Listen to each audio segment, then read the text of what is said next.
नमस्कार भाइयों। आज की इस वीडियो में हम लोग बात करेंगे अभयारिष्ट के बारे में।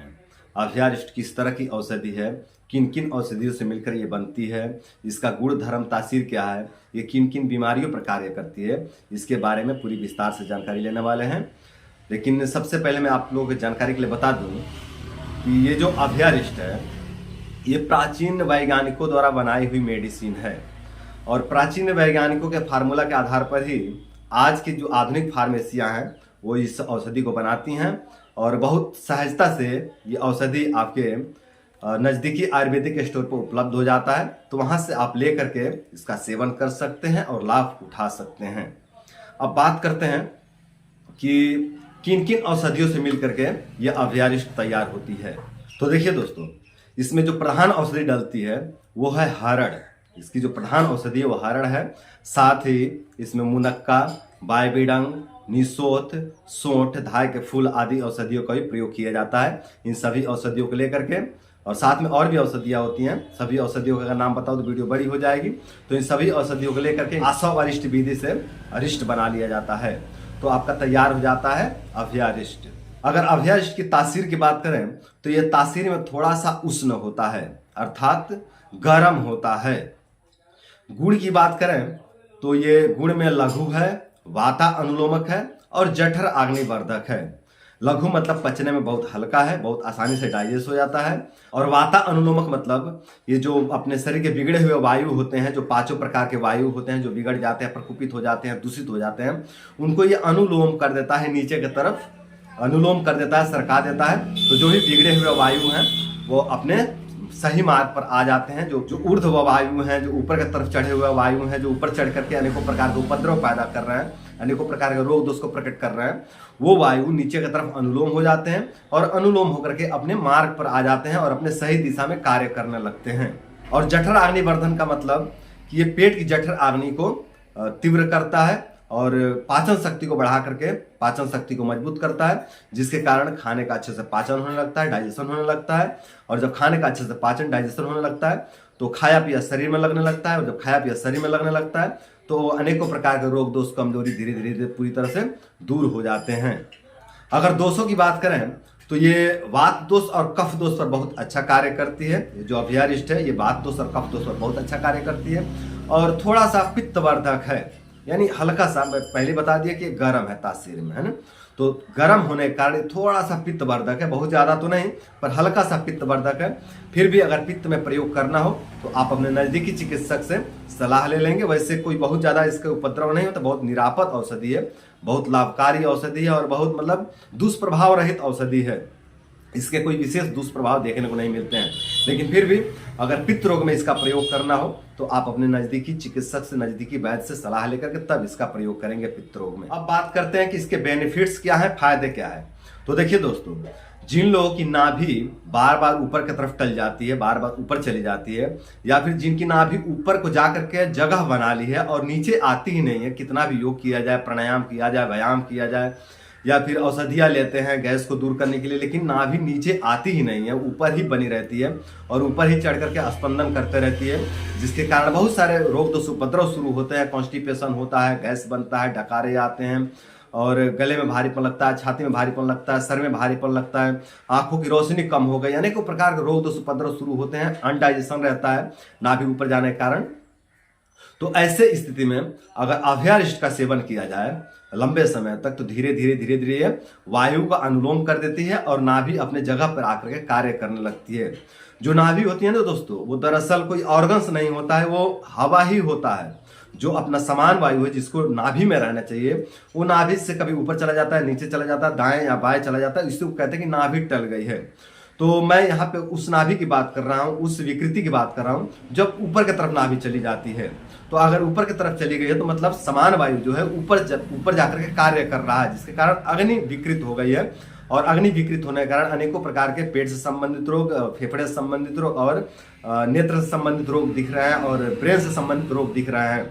तो अगर इस तरह की समस्या हो गई है कि नाभि ऊपर चली गई है और ऊपर ही जाकर के जगह बना ली है और नीचे आती ही नहीं है, तो अगर लंबे समय तक अभयारिष्ट का सेवन करते हैं तो धीरे धीरे धीरे धीरे नाभि अपने मार्ग पर आ जाएगी, अपने जगह पर आ जाएगी, नाभि में आ जाएगी, सेंटर में आ जाएगी। और जो भी रोग दोष उपद्रव दिख रहे थे वो सभी रोग दोष उपद्रव धीरे धीरे पूरी तरह से शांत हो जाएंगे। IBS-C मतलब कब्ज वाला संग्रहणी रोग। IBS-C को ही आयुर्वेद में कब्ज वाला संग्रहणी रोग कहते हैं या फिर वातज संग्रहणी रोग कहते हैं। इसमें जो है कि पेट की जठराग्नि मंद हो जाती है, विशेष करके वात दोष के कारण जठराग्नि मंद होती है और जठराग्नि मंद होकर के अपचन हो जाता है, इंडाइजेशन हो जाता है, बहुत ज्यादा कब्ज रहने लगता है, म्यूकस भी आता है, बहुत ज्यादा कब्ज भी रहता है और शौच कभी कठोर होता है, कभी गीला होता है और म्यूकस भी रहता है, खाने का पाचन नहीं होता है, बहुत ज्यादा गैस होता है, ब्लोटिंग होता है, पेट में नल्ले पड़ जाते हैं और छाती में गैस भर जाता है, गले में गैस भर जाता है, सर में गैस चला आता है, क्योंकि नीचे जो कि पूरा पेट चिपक जाता है वात दोष के प्रकोप के कारण। तो जब पेट चिपक जाता है तो पेट फूलने के लिए जगह ही नहीं रहता, तो जो गैस बनता है ना वो पेट में ना बन करके सीधे ऊपर चढ़ जाता है, पेट में ना रुक करके, क्योंकि पेट में जगह ही नहीं है, पेट में जगह ही नहीं रहता है, पेट अकड़ गया रहता है वात दोष के कारण। तो वो जो गैस है ना वो सीधे ऊपर चढ़ता है, पूरे शरीर में फैलता है, घुटने में प्रॉब्लम करता है, जोड़ों में प्रॉब्लम करता है, जोड़ों में दर्द आ जाता है, आंख की रोशनी चली जाती है और कानों में सनसनाहट होने लगता है। उस गैस के दबाव से कानों में भी सनसनाहट होने लगता है और शरीर का जो है कि दिन प्रतिदिन क्षय होने लगता है। तो जिनको भी इस तरह की समस्या हो गई है, IBS-C की समस्या मतलब कब्ज वाली संग्रहणी की समस्या हो गई है, वो लोग यदि लंबे समय तक अभ्यारिष्ट का सेवन करते हैं तो धीरे धीरे उनका IBS-C वाला समस्या, कब्ज वाला जो संग्रहणी हो गया है वो समस्या धीरे धीरे पूरी तरह से दूर हो जाता है। वात दोष के प्रकोप के कारण जिन लोगों की पेट की जठराग्नि मंद पड़ गई है और जठराग्नि मंद पड़ने के कारण भूख नहीं लगता है, अच्छे से प्यास नहीं लगता है, खाया पिया हजम नहीं होता है और शरीर दिन प्रतिदिन ड्राई होते जा रहा है, रुक्ष होते जा रहा है, आंखों में जो है कि मैलापन आ गया है और कोई खाने पीने का कोई स्वाद नहीं मिलता, कोई टेस्ट नहीं मिलता है और शरीर दिन प्रतिदिन क्षय होते जा रहा है, शरीर दिन प्रतिदिन सूखते जा रहा है, बालों में बहुत ड्राइनेस आ गया है और चेहरा जो है कि बहुत ज़्यादा बदसूरत हो गया है। जिनको भी इस तरह की समस्या हो गई है वात दोष के कारण, जठराग्नि मंद होने के कारण, वो लोग यदि नियमित रूप से अभ्यारिष्ट का सेवन करते हैं लंबे समय तक, 2 महीना 3 महीना 4 महीना तक अभ्यारिष्ट का सेवन करते हैं तो उनकी ये सारे प्रॉब्लम्स धीरे धीरे पूरी तरह से खत्म हो जाते हैं। ये बहुत चमत्कारी मेडिसिन है दोस्तों, बहुत अद्भुत मेडिसिन है और ये प्राचीन वैज्ञानिकों द्वारा बनाई हुई मेडिसिन है, यानी प्राचीन जो अपने ऋषि महर्षि हुए हैं उनके द्वारा बनाई हुई मेडिसिन है और बहुत लाभकारी मेडिसिन है। वात और कफ के कारण होने वाले अनेकों बीमारियों पर यह कार्य करती है, यानी 100 से ज्यादा बीमारियों पर कार्य करती है। वात दोष के कारण जो 80 रोग होते हैं उन पर भी ये कार्य करती है और कफ दोष के कारण जो 20 रोग कहे गए हैं उन पर भी ये काम करती है। लगभग 100 बीमारियों पर यह काम करती है, बहुत जबरदस्त मेडिसिन है। जिन लोगों के उदर में कफ दोष का प्रकोप हो गया है और कफ दोष का प्रकोप होने के कारण पेट की जठराग्नि मंद हो गई है और पेट की जठराग्नि मंद होने के कारण बहुत ज्यादा म्यूकस बनता है, बहुत ज्यादा कफ बनता है। जब कफ दोष का प्रकोप होगा तो कफ ही बनेगा, तो बहुत ज्यादा कफ बनता है और कफ बनने के कारण जो है कि पूरा कफ आंतों में चिपक जाता है और पेट पूरा भरा भरा सा रहता है, फूला फूला सा रहता है, एकदम पेट गीला गीला सा रहता है, मतलब एकदम प्रतीत होता है कि पेट गीला गीला सा है, एकदम ठंडा ठंडा सा पड़ा रहता है। और कफ दोष में जब अग्नि मंद पड़ती है ना दोस्तों तो पेट एकदम ठंडा पड़ जाता है। तो अगर पेट ठंडा पड़ गया कफ दोष के प्रकोप के कारण और पूरा अपना प्राइवेट पार्ट भी ठंडा पड़ गया है और खाने का पाचन नहीं होता, पेट भी साफ नहीं होता, क्योंकि पूरा जो है कि म्यूकस बनता है, चिपचिपा जो है कि बनता है पेट में और चिपचिपा बन करके आंतों में पूरा चिपक जाता है, पेट साफ ही नहीं होता है। जिनको भी इस तरह की समस्या हो गई है वो लोग यदि अभ्यारिष्ट का सेवन करते हैं नियमित रूप से तो उनका जो पेट की समस्या है, जो अपचन की समस्या है, जो इंडाइजेशन की समस्या है, जो अफारा की समस्या है, जो पेट फूल जाता है, ब्लोटिंग हो जाता है, पूरा पेट बाहर की तरफ फूल जाता है और पेट ठंडा पड़ जाता है, प्राइवेट पार्ट ठंडा पड़ जाता है, ये सभी समस्याएं धीरे धीरे पूरी तरह से खत्म हो जाते हैं। शोथ रोग का मतलब होता है सूजन। ये जो अभ्यारिष्ट है ये सूजन पर बहुत अच्छा वर्क करती है। वैसे तो सभी प्रकार के सूजन में ये लाभकारी है, लेकिन विशेष करके यकृत और प्लीहा के सूजन में ये बहुत अच्छा लाभ करती है और आंतों के सूजन में भी ये बहुत अच्छा लाभकारी है। यकृत का सूजन मतलब जिसको हेपेटोमेगाली कहते हैं, प्लीहा का सूजन जिसको स्प्लिनोमेगाली कहते हैं, इस तरह की समस्या में भी ये बहुत लाभकारी है। और कोलाइटिस जिसको कहते हैं, मतलब आंतों में सूजन आ गया है, अल्सरेटिव कोलाइटिस नहीं, अल्सरेटिव कोलाइटिस में इसका कोई विशेष योगदान नहीं रहेगा। जो कोलाइटिस हो जाता है उसमें ये बहुत अच्छा लाभकारी है। और स्प्लिनोमेगाली होने के कारण और हेपेटोमेगाली होने के कारण और कोलाइटिस होने के कारण जिनको बहुत ज़्यादा बद्धकोष्ठता हो जाता है, कब्जियत हो जाता है, उन लोगों के लिए भी बहुत बेस्ट मेडिसिन है। अगर हेपेटोमेगाली होने के कारण और कोलाइटिस होने के कारण और स्प्लिनोमेगाली होने के कारण बद्धकोष्ठता हो गया है, कब्जियत हो गया है, पूरा जो है कि मल पेट में ही पड़े रहता है और सूजन के कारण पेट साफ ही नहीं होता है, पूरा जो है खाया पिया जो है कि पेट में ही अटका रहता है, 2 दिन पर 3 दिन पे 4 दिन में 5 दिन में मल थोड़ा सा पास होता है, वो लोग यदि अभ्यारिष्ट का सेवन करते हैं तो एक तो उनके जो पेट में मल रुका है वो भी जो है कि बाहर निकल जाएगा, और जो सूजन चढ़ा हुआ है, जो स्प्लिनोमेगाली, हिपेटोमेगाली और कोलाइटिस हो गया है, वो भी धीरे धीरे उतर जाएगा। वो जो सूजन चढ़ा हुआ है वो धीरे धीरे उतर जाएगा और व्यक्ति पूरी तरह से रोग दोष से मुक्त हो जाएगा। अर्श रोग, अर्श रोग का मतलब होता है बवासीर या पाइल्स। वैसे तो यह जो अभ्यारिष्ट है ये सभी प्रकार के पाइल्स में, सभी प्रकार के बवासीर या अर्श रोग में ये लाभकारी है, लेकिन विशेष करके जो सूखा बवासीर होता है, जो वातज बवासीर होता है, उसमें ये बहुत अच्छा वर्क करती है। अगर अन्य औषधियों के साथ लिया जाए तो सभी प्रकार के अर्श रोग में, सभी प्रकार के बवासीर में ये लाभकारी है। लेकिन अगर हम केवल अभ्यारिष्ट की बात करें तो ये वातज बवासीर में, यानी सूखा बवासीर जिसमें बहुत ज़्यादा दर्द होता है, बहुत ज़्यादा पेन होता है गुदा मार्ग में, और वहाँ एकदम कठोर जो है कि मस्सा हो गया है और शौच करते समय बहुत ज़्यादा पेन होता है, बैठते समय, उठते समय, चलते समय बहुत ज़्यादा पेन होता है, अगर इस तरह की समस्या का सामना करना पड़ रहा है और बहुत ज्यादा कब्ज हो गया है, मल भी कठोर आता है, जो कठोर आता है तो पूरा गुदा मार्ग एकदम मतलब एकदम दर्द से भर देता है गुदा मार्ग को, अगर इस तरह की समस्या हो गई है तो आप अभ्यारिष्ट का सेवन करिए। इससे जो आपके पाइल्स की जो समस्या है, जो बवासीर की समस्या है, जो सूखे मस्से की समस्या है, वो धीरे धीरे पूरी तरह से नष्ट हो जाएंगे। जो मस्सा है वो भी धीरे धीरे गल जाता है, खत्म हो जाता है, नष्ट हो जाता है इसके नियमित सेवन से। तो आप अभ्यारिष्ट का सेवन करिए, इससे आपके पाइल्स में, आपके बवासीर में बहुत अच्छा लाभ देखने को मिलेगा। धीरे धीरे आपका पाइल्स, आपका बवासीर पूरी तरह से ठीक हो जाएगा। उदर रोग, आयुर्वेद शास्त्र में, आयुर्वेद ग्रंथ में 8 प्रकार के उदर रोग कहे गए हैं। तो जो आयुर्वेद में 8 प्रकार के उदर रोग कहे गए हैं, उन 8 प्रकार के उदर रोग में अभ्यारिष्ट बहुत अच्छा लाभ करती है। उन 8 प्रकार के उदर रोग को ठीक करने की क्षमता रखती है अभ्यारिष्ट। अगर अन्य औषधियों के साथ में इसका प्रयोग किया जाए, रोग दोष के अकॉर्डिंग अन्य औषधियों का भी इसमें अगर प्रयोग किया जाए तो 8 प्रकार के उदर रोग को ठीक किया जा सकता है अभ्यारिष्ट के सेवन से। ये जो उदर रोग होता है ना दोस्तों, इस संग्रहणी रोग का ही विकृति रूप है।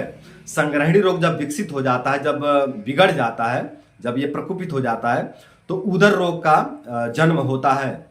ये संग्रहणी रोग से अलग होता है दोस्तों। संग्रहणी रोग 4 प्रकार का होता है, वातज, पित्तज, कफज और सन्निपातज यानी त्रिदोषज, 4 प्रकार का होता है। और ये जो उदर रोग है ये 8 प्रकार का होता है, सीधा डबल हो जाता है और इसमें व्याधियां भी ज्यादा होती हैं, यानी इसमें जलोदर की समस्या, यानी इसमें पूरा पेट प्रभावित होता है। संग्रहणी रोग जो होता है ना, इसमें अपनी बड़ी आंत, छोटी आंत और जठर आग्नि प्रभावित होती है। लेकिन जो उदर रोग होता है इसमें अपना प्लीहा और यकृत और अपना जो पैनक्रियाज होता है, जो आंतें होती है, किडनी होती है, मतलब पूरा पेट ही, पूरे पेट के ऑर्गन्स इसमें प्रभावित होते हैं। जो उदर रोग होता है इसमें पूरा पेट प्रभावित हो जाता है।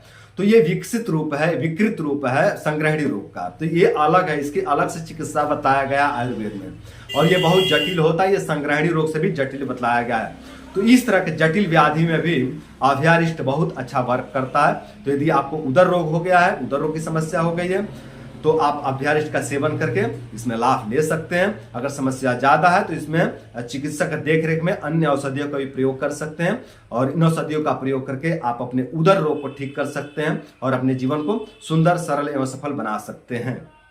आंतों में मल संचय होने के कारण जिन लोगों का शारीरिक तथा मानसिक बल का दिन प्रतिदिन क्षय होते जा रहा है, वो लोग यदि अभ्यारिष्ट का सेवन करते हैं तो उनकी जो बद्धकोष्ठता है, जो पेट में मल संचय हुआ है, वो उसका निष्कासन हो जाता है, उस मल का निष्कासन हो जाता है, और उनका जो शरीर का क्षय हो रहा था वो क्षय भी रुक जाता है, और धीरे धीरे शरीर तथा मन बलवान हो जाते हैं।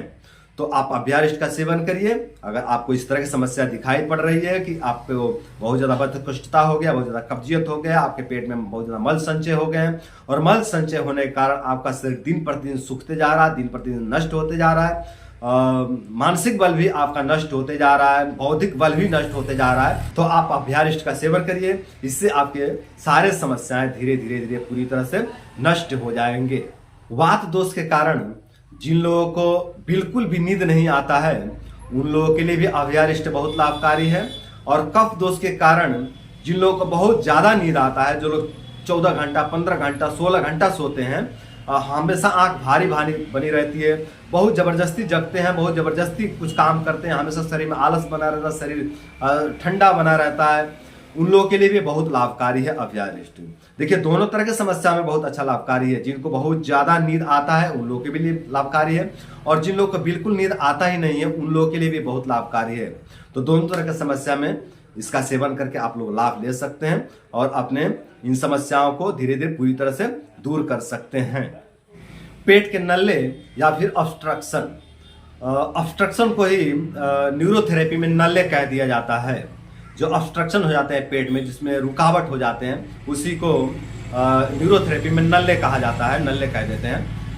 तो ये जो ऑब्स्ट्रक्शन होता है, जो नल्ले होते हैं, उसमें भी अभ्यारिष्ट बहुत लाभकारी है। देखिए एक ऑब्स्ट्रक्शन होता है घाव के कारण, पेट में घाव हो गया है, यानी आंतों में घाव हो गया है, तो आंतों में रुकावट हो गया है, उसको ऑब्स्ट्रक्शन कहते हैं।